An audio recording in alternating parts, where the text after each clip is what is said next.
जय गौ माता। सभी गौशाला संचालकों को गोपाष्टमी की हार्दिक शुभकामनाएं। आप सबको विदित होगा, वर्तमान में राजस्थान के अंदर विधानसभा चुनाव चल रहा है। विधानसभा चुनाव में राजस्थान की दो राजनीतिक पार्टियां यथा कांग्रेस और भाजपा अपने अपने चुनावी घोषणा पत्र में गौशाला से संबंधित बिंदु लेवे और उस पर भविष्य में कार्य करे। इसके लिए हमारे संगठन गौग्राम सेवा संघ ने दोनों राजनीतिक पार्टियों के जो चुनावी घोषणा पत्र के मुखिया हैं उनसे संपर्क किया, उनके सदस्यों से संपर्क किया और उन्हें हमारा ज्ञापन प्रस्तुत किया। और इसके अंतर्गत हमें आश्वासन मिला कि जो भी बिंदु आपने गौशाला से संबंधित दिए हैं उन बिंदुओं पर यदि हमारी सरकार बनती है तो उस पर हम कार्य करेंगे। तो हम लोगों ने जो बिंदु दिए वो बिंदु मैं आप सभी के समक्ष रखना चाहूँगा। हमने दोनों राजनीतिक पार्टियों को कहा है कि यदि आपकी सरकार बने तो गौशाला के चारे का बीमा होता यह है कि वर्तमान में गौशालाओं का जब चारा जल जाता है तो उसका भुगतान नहीं हो पाता और गौशाला को आर्थिक हानि उठानी पड़ती है। इसलिए हमने उनसे मांग की है कि गौशाला के चारे का बीमा हो जो राज्य सरकार अपने स्तर पर करवाए। गौशाला के कर्मचारियों का भी बीमा हो। गौशाला में कार्य करने वाले कर्मचारी अभी स्किल्ड लेबर नहीं है और उनका बीमा राज्य सरकार के द्वारा नहीं किया जाता। तो हमारी मांग है कि गौशाला के कर्मचारियों का भी बीमा राज्य सरकार अपने स्तर पर करे। गौशाला के अंदर अवस्थित जो गौवंश है उसका भी बीमा किया जावे ताकि किसी भी तरह की कैजुअलिटी होने पर, दुर्घटना होने पर उसका मुआवजा गौशाला संचालक को मिल सके। हमने मांग की है राज्य सरकार गौशाला की बिल्डिंग, शेड, छप्पर आदि का भी बीमा करे। होता यह है जब आंधी तूफान आदि की ऐसी कोई अतिवृष्टि वगैरह होती है उससे गौशाला का बना हुआ स्ट्रक्चर टूट जाता है, उससे लाखों रुपए का नुकसान गौशाला संचालक को होता है, गौशाला समिति को होता है। राज्य सरकार यदि इसका बीमा कर देती है, जो कि बीमा राज्य सरकार अन्य भवनों का, भूमियों का करती है, उसी संदर्भ में यदि हमारी गौशाला की बिल्डिंग का भी बीमा राज्य सरकार कर देवे तो उससे गौशाला को हानि नहीं होगी। उसका शेड छप्पर यदि किसी भी दुर्घटना में, आंधी तूफान में उड़ जाता है तो उसका भुगतान राज्य सरकार करे। उसके लिए भी हमने राज्य सरकार से निवेदन किया है।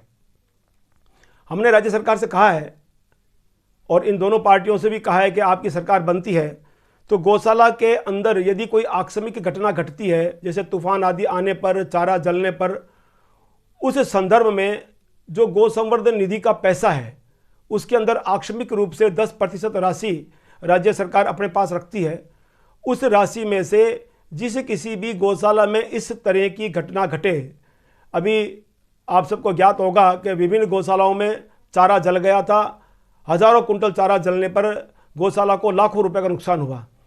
यदि ऐसे आकस्मिक समय में राज्य सरकार अपनी आकस्मिक निधि से गौशाला को पैसा दे देवे तो उससे गौशाला को बड़ा लाभ होगा और गौशाला पर अतिरिक्त भार भी नहीं आएगा। तो हमने सरकार से निवेदन किया है कि जब भी आपकी सरकार बने तो वो हमारे इस विषय पर गौर करे और गौशाला के अंदर हो रहे नुकसान की भरपाई अपने आकस्मिक फंड से करे। जब भी किसी गौशाला का चारा आदि जलता है तो उसका भुगतान तुरंत प्रभाव से अपने आकस्मिक फंड से सरकारें करें। हमने मांग की है कि प्रत्येक गौशाला के प्रति गोवंश जो अभी हमें 20 और 40 मिलता है, सरकार 50 और 100 रुपये ये करे, क्योंकि वर्तमान में जिस प्रकार से महंगाई बढ़ रही है, चारे का भाव बढ़ रहा है, इस कारण से गौशाला 20 और 40 रुपये में सर्वाइव नहीं कर पा रही है।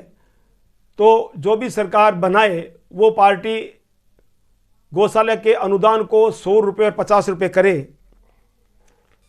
हमने उनसे मांग की है, वर्तमान में गौशाला विकास योजना के अंतर्गत 10 लाख रुपए दिए जाते हैं। हमने मांग की है कि गौशाला विकास योजना के अंतर्गत कम से कम 25 लाख रुपए दिए जाएं और उस पैसे को यूज करने के लिए, प्रयोग में लेने के लिए गौशाला को ही एजेंसी बनाया जाए। उस पैसे का उपयोग गौशाला ही अपने एजेंसी बनकर खुद शेड, छप्पर, ठान, चार दीवारी आदि बना सके, ये व्यवस्था की जाए। जिस प्रकार राज्य सरकार ने वर्तमान में नंदीशाला के संदर्भ में ये सिस्टम कर रखा है कि नंदीशाला का पैसा गौशाला को ही दिया जाता है, गौशाला अपने स्तर पर ही नंदीशाला का निर्माण करती है। उसी संदर्भ में गौशाला विकास योजना का पैसा भी गौशाला को ही मिले और अपने संदर्भ में वो उसका निर्माण कर सके, ये किसी ग्राम पंचायत को या किसी अन्य संस्था को ये पैसा आवंटित ना हो। चिकित्सा व्यवस्था चलाने वाली गौशाला जो ट्रॉमा सेंटर चलाती है, उस गौशाला को 12 महीने का अनुदान सरकार देवे। चिकित्सा के उपक्रम जितने भी हैं, यंत्र हैं, वो सरकार उपलब्ध करवाए। सरकार वहाँ पर डॉक्टर्स की ड्यूटी लगाए, 2 LSA उस गौशाला को दिए जाए सरकार की तरफ से, ये हमने मांग की है। और एक सबसे महत्वपूर्ण मांग जो हमारी हमेशा से रही है और गौशालाओं की मांग थी, पानी की व्यवस्था। राज्य सरकार पानी की व्यवस्था के लिए PHD के द्वारा प्रत्येक गौशाला को कनेक्शन उपलब्ध करवाया जाए। वर्तमान में हो क्या रहा है, PHD के पास में गौशाला को कनेक्शन देने के नियम नहीं है, इसलिए PHD गौशाला को पानी उपलब्ध नहीं करवा पाता, कनेक्शन नहीं दे पाता। तो हमने मांग की है कि यदि आपकी सरकारें बनती है, दोनों पार्टियों में किसी की भी, तो वह हमारी PHD के द्वारा कनेक्शन देने की पानी की मांग को पूर्ण करे। ऐसी व्यवस्था जो सरकार बने वो सरकार करे। वैसे तो हमारे गौग्राम सेवा संघ ने पूर्ववर्ती सरकार के ऊपर केस किया था पानी और चारे के लिए, वो उसमें सरकार ने 78 करोड़ रुपए जारी भी किए कि प्रत्येक गौशाला में ट्यूबवेल खुदाए जाएंगे, परंतु वो 78 करोड़ रुपए गौशाला की परिस्थिति अनुसार, गौशाला के सिस्टम के अनुसार वो पूर्ण नहीं है। सरकार इस पर गौर करे और इस विषय को भी बढ़ाए और प्रत्येक गौशाला को PHD के द्वारा कनेक्शन उपलब्ध करवाया जाए। हमारी मुख्य मांग है, जो आप सभी की मांग है, 12 महीने का अनुदान प्रत्येक गौशाला को मिले। वर्तमान में जो सरकार थी उसने 12 महीने का नंदी गौवंश को अनुदान देने की बात कही। हमने सुझाव दिया है कि 12 महीने का अनुदान प्रत्येक गौशाला को ही मिले, और यदि ऐसा संभव नहीं हो पाता है किसी कारणवश, तो कम से कम गौशाला में संधारित नर गौवंश को तो 12 महीने का अनुदान सरकार देवे। एक जो विशेष बात है, अभी जब चारा निकलता है तो चारे का भंडारण विभिन्न स्थानों पर हो जाता है और चारा माफिया एक नया ग्रुप पनपा है जो चारे का बड़ा बड़ा भंडारण कर लेता है और चारा गिट्टी फैक्ट्रियों में, भट्टों पर जलने के लिए जाता है। उसके लिए भी हमने सरकार से मांग की है कि इससे आप आवश्यक वस्तु अधिनियम और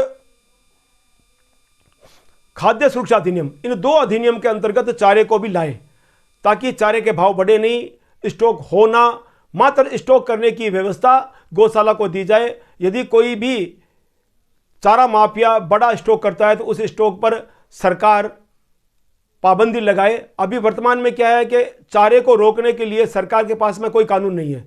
सरकार यदि खाद्य सुरक्षा अधिनियम और आवश्यक वस्तु अधिनियम में चारे को ले आती है तो सरकार के पास में चारे को स्टॉक करने वालों को रोकने के लिए एक हथियार मिल जाएगा और उस पर वो कार्रवाई कर सकेगा। हमने सरकार से मांग की है, सांसद निधि और विधायक निधि से जो पैसा गौशाला को मिलता है निर्माण करने के लिए, उसमें भी नोडल एजेंसी जिला परिषद होती है या ग्राम पंचायत होती है, तो उसकी भी नोडल एजेंसी और कार्यकारी एजेंसी गौशाला को ही बनाया जावे।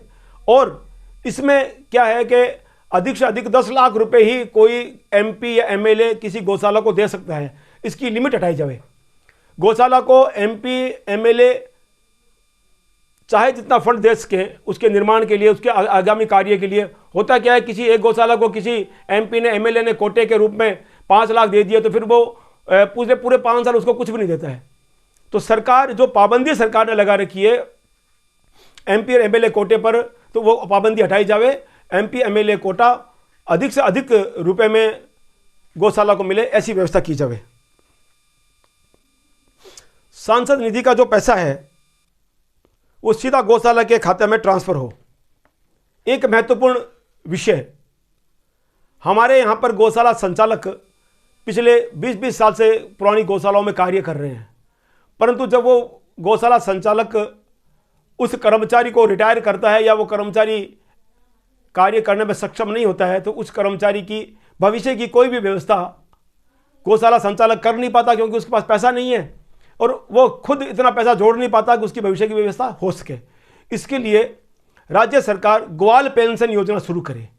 जो भी गौशाला संचालक है, उस गौशाला संचालक के द्वारा वहाँ पर अगर 5 साल से अधिक कोई कर्मचारी कार्य कर रहा है तो उस कर्मचारी का डाटा सरकार लेवे और उस कर्मचारी की ग्वाल पेंशन योजना शुरू करे। कम से कम उसकी सेवानिवृत्ति के बाद में इसमें समय रखे, कम से कम 10 साल या 15 साल किसी गौशाला में लगातार कोई व्यक्ति कार्य कर रहा है तो उसको कम से कम 5,000 रुपये मंथली पेंशन मिल सके, ऐसी व्यवस्था राज्य सरकार करे। और ये पेंशन योजना यदि राज्य सरकार शुरू करती है तो गौशाला में काम करने वाले जितने भी कर्मचारी हैं उनको बहुत बड़ा लाभ होगा और ये एक व्यवसाय के रूप में इसका विकास भी होगा और लोग गौशाला के अंदर कार्य करने के लिए आकर्षित भी होंगे और बेरोजगारी जो वर्तमान में बढ़ रही है वो बेरोजगारी भी समाप्त होगी। तो मेरा आप सबसे निवेदन है कि इस विषय में जो हमने निवेदन किया है, एक हमारा निवेदन था सरकार से, गौशाला कर्मचारियों को नरेगा अधिनियम के तहत मजदूरी देने की भी बात हमने सरकार से की है कि राज्य सरकार गौशाला में कार्यरत कर्मचारी को नरेगा अधिनियम में भी पैसा देवे, ऐसी व्यवस्था राज्य सरकार करे। हमारा एक सुंदर ड्रीम प्रोजेक्ट था, पिछली सरकार ने उसे प्रारंभ भी किया। राजस्थान के बीकानेर में भारत का दूसरा गो अभयारण्य प्रारंभ किया, परंतु वर्तमान सरकार की क्या पॉलिसी रही वो सरकार जाने, परंतु उस अभयारण्य को सरकार ने नहीं चलाया। तो हमारा इन दोनों पार्टियों से निवेदन है, जो भी सरकार बनाए वो गो अभयारण्य वापस प्रारंभ करे। इसका सबसे बड़ा लाभ ये होगा कि यदि संभाग वाइज गो अभयारण्य बनता है तो उस गो अभयारण्य में उस क्षेत्र के निराश्रित गोवंश को आश्रय मिलने की व्यवस्था हो जाएगी। हमने राज्य सरकार से एक निवेदन और किया है। वर्तमान सरकार ने ग्राम पंचायत स्तर पर, पंचायत समिति स्तर पर और जिला स्तर पर जो नंदीशालाएं खोली जाएगी, हमारा उनसे निवेदन रहेगा कि उन नंदीशालाओं में, जैसे ग्राम पंचायत स्तर पर खुलने वाली नंदीशाला में 1 करोड़ रुपए सरकार देती है, 10 लाख रुपए संस्था लगाए, 90 लाख रुपए सरकार की तरफ से मिलते हैं।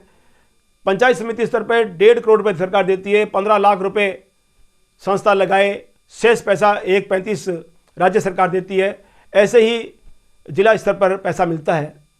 हमारा सरकार से निवेदन है, इसकी जो शर्तें हैं, आपने शर्त की है 5 बीघा जमीन ग्राम स्तर पर और पंचायत समिति स्तर पर 10 बीघा जमीन। तो इस जमीन के लिए जिन संस्थाएं ये कार्य लेने की इच्छुक है, उनके पास में जमीन का अभाव है। तो जब भी आपकी सरकार बने दोनों पार्टियों में किसी की, तो जमीन में उनको छूट दी जावे अथवा तुरंत प्रभाव से आपकी ग्राम पंचायत, आपका जिला कलेक्टर उन्हें जमीन आवंटित करे ताकि इसका लाभ ज़्यादा से ज़्यादा गोवंश को मिल सके। एक हमारा इसमें सुझाव और था कि सरकार नई नई नंदीशाला खोल रही है और जिस प्रकार से ग्राम क्षेत्र पर नंदीशाला खुलेगी तो 11,000 नंदीशालाएं खुलने का एक प्लान सरकार ने बनाया, 11,500 नंदीशाला खुलने का। 11,500 नंदीशालाएं यदि खुल जाती है और उन नंदीशालाओं की पूर्ति सरकार किस प्रकार करके पाएगी, ये कोई सरकार ने डायाग्राम तय नहीं किया। तो हमारा सरकार से निवेदन था, वर्तमान में जो गौशालाएं चल रही है उन गौशालाओं को भी ग्राम पंचायत स्तर पर 20-20 लाख रुपए बांटकर, तो 5 गौशालाओं को यदि आप 1 करोड़ रुपए देते हैं और उन्हें कहते हैं कि 50 या 100 गोवंश आप ले लें, तो 500 गोवंश की आपकी व्यवस्था होती है। और यदि किसी एक नंदीशाला में ग्राम पंचायत में खोलते हैं तो उसमें आपने टारगेट दिया है मात्र 200 का, तो कहाँ 1 करोड़ में 200 गोवंश की व्यवस्था होगी, कहाँ और दूसरी तरफ 1 करोड़ के अंदर 500 गोवंश की व्यवस्था होगी। तो सरकार को इस विषय में भी हमने सुझाव दिया है इन दोनों पार्टियों को कि इस पर वो कार्य करें। आप सभी के द्वारा भी ऐसे विज्ञापन, ऐसे ज्ञापन राज्य सरकार के पास में गए हैं। ऐसे बहुत से बिंदु हैं जो हमने इन दोनों राजनीतिक पार्टियों को दिए हैं। भविष्य में इस पर कार्य हो, ऐसी हमें प्रत्येक राजनीतिक पार्टी से आशा है और भविष्य में इसी प्रकार राजनीतिक पार्टियां गाय के लिए कार्य करते रहे, इसी आशा के साथ आप सभी का बहुत बहुत आभार। तो आपने हमेशा संगठन का सहयोग किया, उसके लिए धन्यवाद। जय गौ माता।